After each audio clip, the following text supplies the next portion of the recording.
3088 kilometre পর এই তেলটা আমরা রাইডাররা সাধারণত যেই ধরনের ওয়ার্নিং সাইনগুলো এক্সপেক্ট করি আমাদের তেলটা যখন নষ্ট হয়ে যায় এগুলো দেখাচ্ছিল না। এই তেলটাকে আমি টেস্ট করছিলাম আমার 300 SR বাইকটাতে। আমার ইঞ্জিনটা স্টিল স্মুথ ছিল, ভাইব্রেশন বাড়ে নাই, বাইকের যে হিট ম্যানেজমেন্ট ওইটা স্টিল স্টেবলই ছিল, আর প্লাস এই অয়েলটাকে কখনোই আমার টপ আপ করতে হয়নি। দিনের শুরুতে আমি আমার বাইক যখন স্টার্ট দিচ্ছিলাম তেলটার পারফরমেন্সটা স্টিল এত জোস যে মনে হচ্ছিল পুরো ফ্রেশ অয়েল। সো জাস্ট ইঞ্জিনটা দিয়ে যদি আমি তেলটাকে জাজ করতাম আমি হয়তো আপনাদেরকে বলতাম যে তেলটা 3088 কিলোমিটার পরও এক্সিলেন্ট কন্ডিশনে ছিল, কিন্তু ঢাকার জঘন্য টাইপসের জ্যামের মধ্যে আমার গিয়ার বক্সটা অন্য কিছু বলতেছিল। আমি তেলটা আমার বাইকটাতে ঢালি বাইকের ওডো যখন ছিল 4709 কিলোমিটার, আর এটাকে ড্রেন করছি কয়েকদিন আগে 7797 কিলোমিটার। তো এই 3088 কিলোমিটার টোটাল যে রান করলো তেলটা, এর মধ্যে 2000 কিলোমিটার পরেই আমার তেলটা কি স্টিল ভালো আছে কিনা এটার জন্য আমি 3টা জিনিসের দিকে আলাদা করে নজর রাখা শুরু করলাম। একটা হচ্ছে ইঞ্জিন বিহেভিয়ার, একটা হচ্ছে আমার ফিউল ইকোনমি, আর একটা হচ্ছে আমার গিয়ার বক্সের ফিল, স্পেশালি যখন বাইকটা হিট সোকড অবস্থায় হয়ে গেছে। তো অ্যাক্রস দ্য এন্টায়ার ইন্টারভাল আমাকে কোনো টপ আপই করতে হয়নি, লেভেলটা স্টিল হেলদি অবস্থাতে রয়ে গেছে, কোনো মিনিংফুল অয়েল কনজাম্পশন সেটা আমি দেখতে পাইনি। তেলটাকে ড্রেন দেওয়ার পরে খুবই রুডিমেন্টারি ওয়েতে আমি তেলের ভিসকোসিটিটা টেস্ট দিয়েছিলাম। তেলটা স্টিল যথেষ্ট ঘনই ছিল। ফার্স্টে আসেন কোন কোন জিনিসগুলো আমার কাছে স্টিল হেলদি লাগছিল, যেমন আমার ইঞ্জিনটার কথাই চিন্তা করেন। আমার ইঞ্জিনটা স্টিল একটা তেল নষ্ট হয়ে যাওয়ার পরে যে ধরনের সাইন্স অ্যান্ড সিমটমস দেখা দেয় এগুলো কোনোটাই তার মধ্যে ছিল না। সো ইঞ্জিনের নোটটা হার্শ হয়ে যায় নাই, আমার ভাইব্রেশনগুলো স্টিল সিঙ্গেল সিলিন্ডার অনুসারে যতটুকু থাকার কথা অতটুকুই ছিল।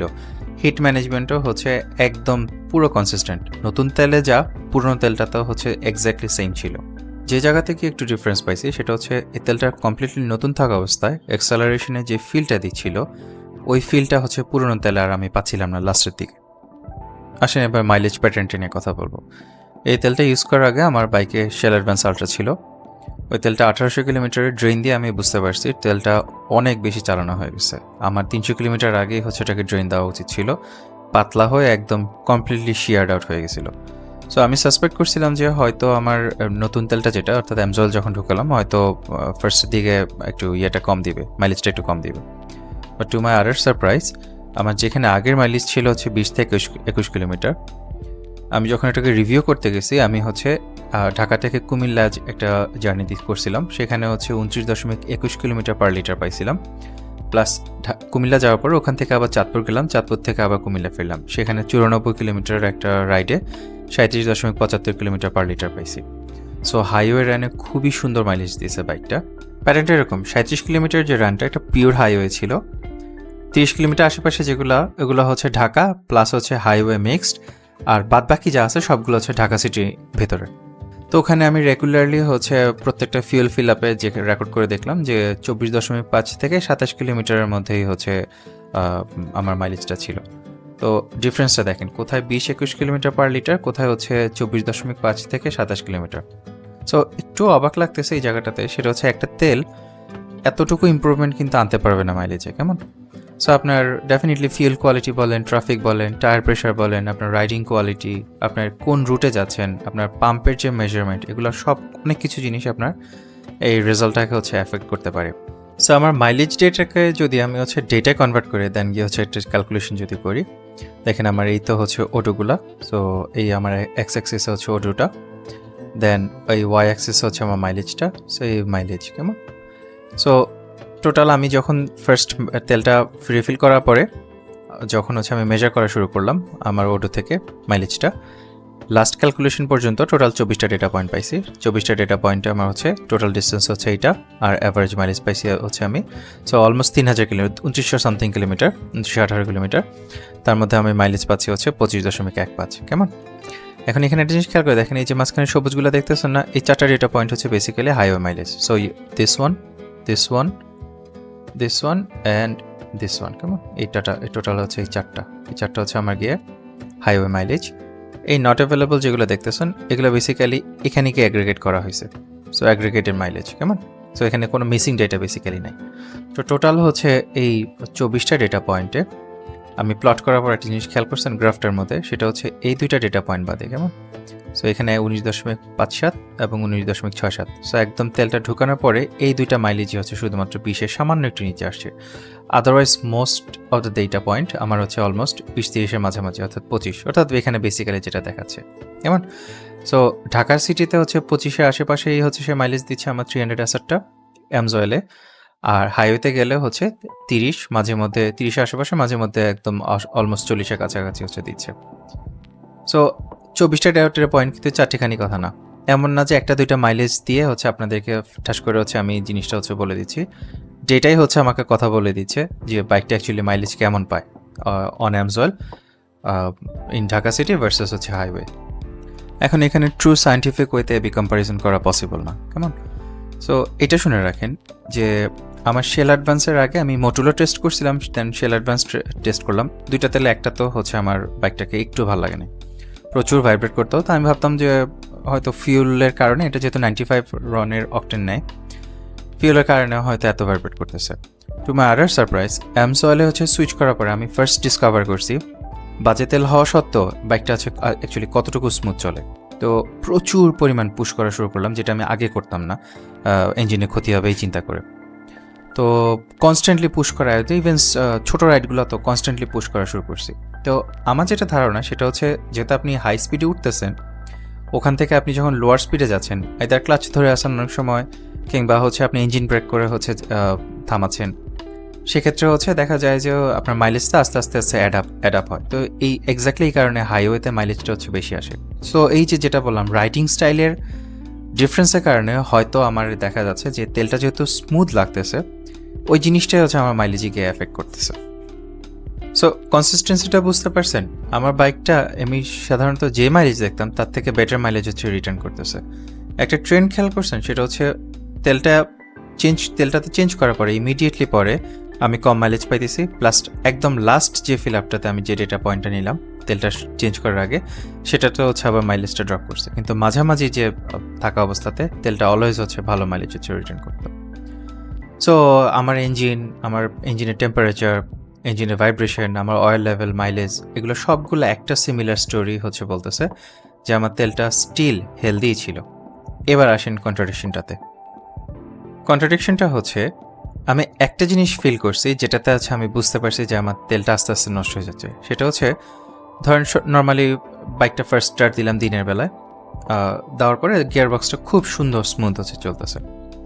সো আমি যখন জার্নি করার পরে একটা সার্টেন আওয়ার ধরেন রাইড করার পরে ধরেন জ্যামে পড়লাম। তো খুবই সিভিয়ার টাইপসের কিছু জ্যাম হয় না, যেমন নিউ মার্কেটের জ্যাম, আমাদের মগবাজারের জ্যাম, এই টাইপসের সিভিয়ার প্রলংড যে ট্রাফিকগুলো, ওখানে আমি আমার ইঞ্জিনটা সাধারণত রানিং অবস্থায় রেখে দিই, আমি ইঞ্জিন বন্ধ করি না, কারণ আমার ফ্যানটা হচ্ছে চলতে থাকে, ওই তখন কুলিং সিস্টেমটা হচ্ছে ফ্যানটা যেহেতু চলে আমার বাইকটাকে ঠান্ডা রাখতে পারে।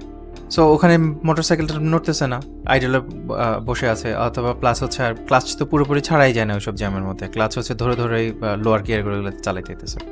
ওই কন্ডিশনগুলোতে আমার যে শিফটগুলো আগের মতো যে চিপস কামড় দিলে যেরকম কড়কড়া একটা ভাব থাকে না, ওই কড়কড়া ভাবটা হচ্ছে আর নাই, অয়েলটা যখন ফ্রেশ আপ থাকা অবস্থায় যেরকম ফিলটা ছিল। কিন্তু তার মানে এই না যে গিয়ার ফিক্সের ফিলটা হচ্ছে বাজে হয়ে গেছে, জাস্ট শিফটগুলা হচ্ছে একটু ছোট একটা চেঞ্জ আমি হচ্ছে পাইছি, কিন্তু এমন না যে শিফটগুলো স্টিল হচ্ছে প্রেসাইজ ছিল। একটা জিনিস মাথায় রাখেন, সিএফ মোটো 300 অ্যাসেটটাতে আমি আমার রিভিউটাতে বলছিলাম এটার গিয়ার বক্সটা এত ক্লিন, এত প্রেসাইজ যে বাংলাদেশের ওয়ান অফ দ্য বেস্ট, কেমন। এই কারণেই হচ্ছে এটার মধ্যে সামান্য একটু যদি চেঞ্জেস আসে আপনি ইজিলি হচ্ছে নোটিস করতে পারবেন। তো এখানেই হচ্ছে আমার কন্ট্রাডিকশনটা আসে যে ইঞ্জিনটা হচ্ছে স্মুথ মনে হইতেছে, কিন্তু গিয়ার বক্সটা হচ্ছে ম্যাক্সিমাম স্ট্রেসে যখন আমি ফালাইতেছি আগের মতো ওই স্মুথনেসটা হচ্ছে তার মধ্যে নাই। তা একটা জিনিস মাথায় রাখেন, আপনার ঢাকা সিটির মধ্যে 3000 কিলোমিটার চালানো ভার্সাস হচ্ছে ঢাকা সিটির বাইরে 3000 কিলোমিটার চালানো ভার্সাস হচ্ছে ধরেন পুরোটা কোনো সিটির মধ্যে চালালেন আপনি, পুরোটা 3000 কিলোমিটার পুরোটা আপনি হাইওয়ের মধ্যে চালালেন, এগুলো ইকুইভ্যালেন্ট না, কেমন। আপনার ওডোমিটারটা হচ্ছে আপনার ডিস্টেন্সটা মেজার করে, কিন্তু আপনার ভেতরে যে ইঞ্জিনটা সে অ্যাকচুয়ালি কত কিলোমিটার রান করছে, প্লাস আপনার ওই ইঞ্জিনের সাথে তো তেলটাও তার রান করতেছে, এটা কতটুকু রান করছে ওই স্টোরিটা আপনি ওডো থেকে পাবেন না। সো এই ক্যালকুলেশনটা যেমন আপনার ওডো থেকে মিসিং, আরেকটা জিনিস হচ্ছে মিসিং, সেটা হচ্ছে হিট এক্সপোজার, কেমন। প্লাস হচ্ছে আপনার হিট সোকিংটা। যেমন ধরেন আপনার একটা তেল যখন গরম হচ্ছে আবার ঠান্ডা হচ্ছে, আবার গরম হচ্ছে আবার ঠান্ডা হচ্ছে, এই যে তার সাইকেলটা, হিট সাইকেলগুলো হচ্ছে তেলগুলোকে ইজিলি নষ্ট করে ফেলে। প্লাস আপনি যে ক্লাচের যে ইউজ করতেছেন, আপনি হাজার হাজার বাজে গিয়ারগুলো চেঞ্জ করতেছেন, এগুলা কিন্তু একটাও হচ্ছে আপনার এই যে আপনার ওডোতের দিকে তাকায় আপনি দেখতে পারবেন না। সো জিনিসটা মাথায় রেখেন, সেটা হচ্ছে ধরেন আপনি এবং আপনার ফ্রেন্ড দুইজনই হচ্ছে একই তেল হচ্ছে দিলেন, দুইজনই হচ্ছে সেই 3000 বা 3500 কিলোমিটার হচ্ছে কভার করলেন, বাট দুইজনের বাইকের মধ্যে ওয়ার্কলোড যদি ডিফারেন্ট হয় তাহলে আপনারা এবি কম্পারিজন করতে পারবেন না। এখন যদিও বলা যাচ্ছে যে আমার বাইকে যে ফ্রিকশন মডিফায়ার যে প্যাকেজটা ছিল এডিটিভ প্যাকেজের মধ্যে, ওইটা আস্তে আস্তে মানে তার যে লাস্ট ডেজগুলো ওগুলো সে গুনতেছিল, অলমোস্ট শেষ হয়ে আসছিল, যে কারণে শিফটের ফিলটা এরকম চেঞ্জ হয়ে গেছে। কিন্তু ল্যাব টেস্ট করা ছাড়া অ্যাকচুয়ালি এক্স্যাক্ট কোন কেমিক্যালটার কারণে হচ্ছে এই জিনিসটা হচ্ছে এটা বলা যাচ্ছে না। কনক্লুশনটা কি, তেলটা হচ্ছে স্টিল আপনার ইঞ্জিনের স্মুথনেসটা যেটা সে ধরে রাখতেছে, কিন্তু গিয়ারবক্সের যে পারফরমেন্সটা ওইটা তেলের শুরুতে যে হচ্ছে তার যে পারফরমেন্সটা ওই আইডেন্টিক্যাল পারফরমেন্সটা সে দিতে পারতেছে না। আপনার ইঞ্জিন অয়েলটা যখন আপনি এক্সপেক্ট করবেন যে এখন হচ্ছে চেঞ্জ করার তার সময় চলে আসছে, আপনি ইঞ্জিন যখন ঠান্ডা অবস্থায় আছে কিংবা আপনার রোড হচ্ছে ক্লিয়ার অবস্থায় আছে, ওই অবস্থা আপনি জাজ করতে পারবেন না। মোটরসাইকেলটা ফুলি হিটসকড অবস্থায়, কেমন একদম কমপ্লিটলি হিট হয়ে অনেকক্ষণ ধরে হচ্ছে হিট হয়ে আছে, ওই অবস্থাতে আপনি যে ডিটেরিয়েশনের যে সাইনগুলো এগুলো একটা একটা করে হচ্ছে দেখতে পারবেন। আর এটা যেহেতু আমার অ্যামজলের ফার্স্ট ড্রেন ছিল, আমি প্রিটি শিওর আমার সেকেন্ড ড্রেনে যদি আমি এই তেলটা আবার ইউজ করি সেক্ষেত্রে হচ্ছে আরও বেটার রেজাল্ট হচ্ছে আসবে এখান থেকে। সো অ্যামজলে এই তেলটা নিয়ে আমার হচ্ছে টোটাল এই নিয়ে 3টা ভিডিও হলো। তাহলে প্রথমটা ছিল এটার একটা ডেটা শিটের ওভারভিউ, সেকেন্ডটা ছিল হচ্ছে প্রপার রিভিউটা, আর এটা হচ্ছে ড্রেন পিরিয়ডের আপডেটটা এই ভিডিওটা। So across the 3 different videos আমার ভার্ডিক্ট এই অয়েলটা নিয়ে রিমেন্স দ্য সেম। সেটা হচ্ছে এটা আমাদের বাংলাদেশে অ্যাভেলেবল যতগুলো তেল আমি আজ পর্যন্ত টেস্ট করছি এটা তার মধ্যে ওয়ান অফ দ্য বেস্ট। আমি একটু আগে বলছি কথাটা যে একটা ওডোমিটার আপনাকে বলতে পারে যে একটা তেল কতটুকু হচ্ছে ট্রাভেল করছে আপনার সাথে, কিন্তু এটা কিসের মধ্যে দিয়ে গেছে তাকে নিজেকে বাঁচায় রাখতে, প্লাস সে যে আপনার ইঞ্জিনটাকে বাঁচায় রাখতে যে কাজ করছে সেই কাজের রিপ্রেজেন্টেশনটা আপনি আপনার ওডোমিটার থেকে পাবেন না। সো আমি কমফোর্টেবলি বলতে পারতেছি যে অ্যামজলটা এই তেলটা আর কি is among one of the best. Not simply যে এটা ডেটাটা হচ্ছে সেটা বলতেছে, নট সিম্পলি যে আমি তেলটাতে শিফট করার পর আমার তেলটা হচ্ছে ভালো লাগছে। যে কোনো তেলেই হচ্ছে আপনি যখন ফার্স্ট হচ্ছে সুইচ করবেন তেলটা ফার্স্টের দিকে মনে হবে, কিন্তু যেখানে গিয়ে ভালো তেলগুলো ডিফার করে সেটা হচ্ছে across its whole drain period, পুরোটা পিরিয়ড ধরে এই অ্যামজল এই তেলটা ওই যে ফার্স্টের দিকে যে ফিলিংটা, অসাম ফিলিংটা, এটা সে ধরে রাখতে পারছে। তো এবার আসেন অ্যামজলটা হচ্ছে আলটিমেটলি তাহলে সব টেস্টের পরে আমার কোথায় গিয়ে হচ্ছে সে দাঁড়াইতেছে কেমন। এই হচ্ছে আমার বেঞ্চমার্কিং যে মডেলটা, এটা এগুলো হচ্ছে কোয়ালিটি ডেটা, আগেও দেখাইছি আপনাদেরকে। দিস ইজ মাই র ডেটা। দেন এখান থেকে হচ্ছে আমার ড্রেন পিরিয়ড সহ যখন আমি অয়েল রিটেনশন ফ্যাক্টর আমি যেটাকে বলি, বেসিক্যালি ড্রেন পিরিয়ডটা হচ্ছে ফ্যাক্টরিং করার পরে তেলের হচ্ছে একটা অ্যাবসোলুট পারফরমেন্স করে হচ্ছে আসতেছে। এটাকে তো বোঝার সুবিধার্থে আমি হচ্ছে পার্সেন্টেজের একটা ইন্ডেক্স হচ্ছে পরিণত করছি, করার পরে এটা বেসিক্যালি গ্রাফে নিয়ে গেছি। এখানে একটা ছোট জিনিস হচ্ছে আমি কাভিয়েট হিসেবে রাখি, অ্যামজলে 40 মেট্রিক এটা ডিসকন্টিনিউ হয়ে গেছে। দিস ইজ ওয়াই এখানে আপনি এটাকে লাল দাগ দেখতেছেন। এটার হচ্ছে আর মডার্ন একটা ফর্মুলেশন তারা হচ্ছে বাজারে আনছে, এটা বাংলাদেশে এখনো ঢুকে নেই, ঢুকলে তখন আমি এটা নিয়ে কথা বলবো। রেভনলের তেলগুলা এগুলো আমাদের দেশে অ্যাভেলেবল যে বেস্ট অফ দ্য বেস্ট যে তেলগুলো আছে এগুলোর মধ্যে একটা, বাট বর্তমান যে প্রাইসিংটা তারা রাখছে, তারা এই তেলটা আমি বেসিক্যালি যখন লাস্ট টাইম যখন ভিডিও বানাই এই তেলগুলোকে আমি বলছিলাম যে বেস্ট অফ দ্য বেস্ট, তারা জায়গার মধ্যে হচ্ছে 500 টাকার দাম বাড়াই দিছে, মানে ফাইজলামি পাইছে আর কি এদের কাস্টমারদের সাথে। তো এই তেলগুলোকে বয়কট করবেন, এগুলাকে যতদিন পর্যন্ত না হচ্ছে বর্তমান যে ডিলার আছে ডিলার হাত থেকে ছুটে যাইতেছে, অথবা তারা তাদের ফাইজলামি যেগুলো আপনাদের সাথে করতেছে এগুলো যতদিন পর্যন্ত না বন্ধ করতেছে ততদিন পর্যন্ত এই তেলগুলো কিনবেন না। আমার চ্যানেল থেকে কোনো রেকমেন্ডেশন আপনাদের কাছে যাবে না এই তেলগুলোর, এই দামে কিনা কোনো মানে হয় না। আর ইডিমিক্সের যে তেলটা, এটা আমি গত ভিডিওতে বলছিলাম তেল নিয়ে যে ম্যাক্সিমাম যে ওভারভিউটা যেটা দিয়েছি সেখানে বলছিলাম আপনাদেরকে এই তেলটা এখানে যেটা দেখতেছেন this is made in Japan, আর এটা হচ্ছে গ্রুপ 4-এর। বাট বর্তমানে তারা যে তেলটা আমাদের বাংলাদেশে হচ্ছে আসতেছে সেটা হচ্ছে গ্রুপ 3-এর। সো আমার চার্টের তেলটা ভার্সেস বাংলাদেশের যে তেলটা আছে এই তেলটার দুইটা তেল হচ্ছে কমপ্লিটলি ডিফারেন্ট দুইটা প্রোডাক্ট। সো আমি আপাতত এখানে রেখে দিচ্ছি, বাট এটা মাথায় রেখে এটা রিপ্রেজেন্টেটিভ হবে না কেমন। সো এবার আসেন হচ্ছে কনক্লুশন হচ্ছে আমার 40 পারফরমেন্সটা কোন বরাবর আছে খেয়াল করে দেখেন, দিস ইজ ওয়াই। অর্থাৎ এই যে টপ কোয়ার্টাইলটা আছে না 75%-এর উপরে, এই টপ কোয়ার্টাইলের মধ্যেই হচ্ছে অ্যামজয়েল অবস্থান করতেছে। সো এইখানের যে উপরে টপ কোয়ার্টাইলে যে তেলগুলো আছে, এই তেলগুলোর মধ্যে হচ্ছে আপনার এগুলো অ্যাবসোলুট পারফরমেন্স আপনি পাবেন, অ্যাবসোলুট বেস্ট প্রোটেকশন হচ্ছে পাবেন। পারফরমেন্স এবং প্রোটেকশন একটা সুন্দর একটা ব্যালেন্স হচ্ছে এখান থেকে পাবেন, সেটা যেমন পাবেন। প্লাস হচ্ছে এদের মধ্যে ডিফারেন্সের কথা যদি বলেন, আহামরি ডিফারেন্স হচ্ছে পাবেন না আপনারা। কেমন 19-20-এর ডিফারেন্স হইতে পারে একটা তেল ভার্সেস আরেকটা তেল, কিন্তু এমন না যে হচ্ছে আপনি কথা 15-20-এর ডিফারেন্স হচ্ছে পাবেন। সেকেন্ডলি আসেন, সেটা হচ্ছে আপনার যদি এই টপ কোয়ার্টাইলের মধ্যে যদি আপনি যদি কোনো তেল যদি কেনার বাজেট যদি আপনার না থাকে, সেক্ষেত্রে হচ্ছে একটা খুব সুন্দর একটা অল্টারনেটিভ আছে, সেটা হচ্ছে এটা চ্যাম্পিয়নের প্রো প্লাস টিটি। কেমন এটা 50%-এর উপরে এটা স্কোরটা আসছে। এছাড়া আর একটা তেলও হচ্ছে এখানে নাই, এটা রেভনল, এটা তো বাদই এখানে আমাদের এখান থেকে। বাদ বাকি 50%-এর নিচে স্কোর করতেছে এই তেলগুলা আইদার হচ্ছে গ্রুপ 3 এর তেল অথবা গ্রুপ 4 এর এত পাতলা তেল যে আপনাকে ড্রেন পিরিয়ড হচ্ছে লো রাখতে হবে। কেমন তো যে কারণে এগুলো হচ্ছে নিচের দিকে নেমে আসছে। বাট মাথায় রাখেন, আমার এই গ্রাফটাতে দামের সাথে তেলের পারফরমেন্সের কোনো সম্পর্ক নাই। এই পুরো জিনিসটা তারা নিচের দিকে নেমে আসছে বিকজ অফ দ্য ফ্যাক্ট তেলগুলা পাতলা বলে এগুলা হচ্ছে আপনার একটা শর্ট পিরিয়ডের জন্য আপনার ইঞ্জিনকে প্রোটেকশন দিতে পারবে, কিন্তু লং পিরিয়ডে গিয়ে সে দিতে পারবে না। তো আপনি যদি আর্লি ড্রেন না করেন, আপনার ইঞ্জিনে কিন্তু ক্ষতি হবে। সো দিস ইজ ওয়াই এখানে কিছু তেল আছে তারা উপরের দিকে না থেকে নিচের দিকে নেমে আসছে, যদিও তারা হচ্ছে গ্রুপ 4 এর, যেমন মোটুরা 300V। আর লাস্টের দিকে যে তেলগুলো দেখতেছেন এই তেলগুলো বেসিক্যালি হচ্ছে আপনার কমিউটার স্টাইলে যদি বাইক হয় সেক্ষেত্রে এই তেলগুলো মেক সেন্স। আপনি এগুলোর বেশি আসলে আপনার বাইকে হচ্ছে দেওয়া দরকার নেই।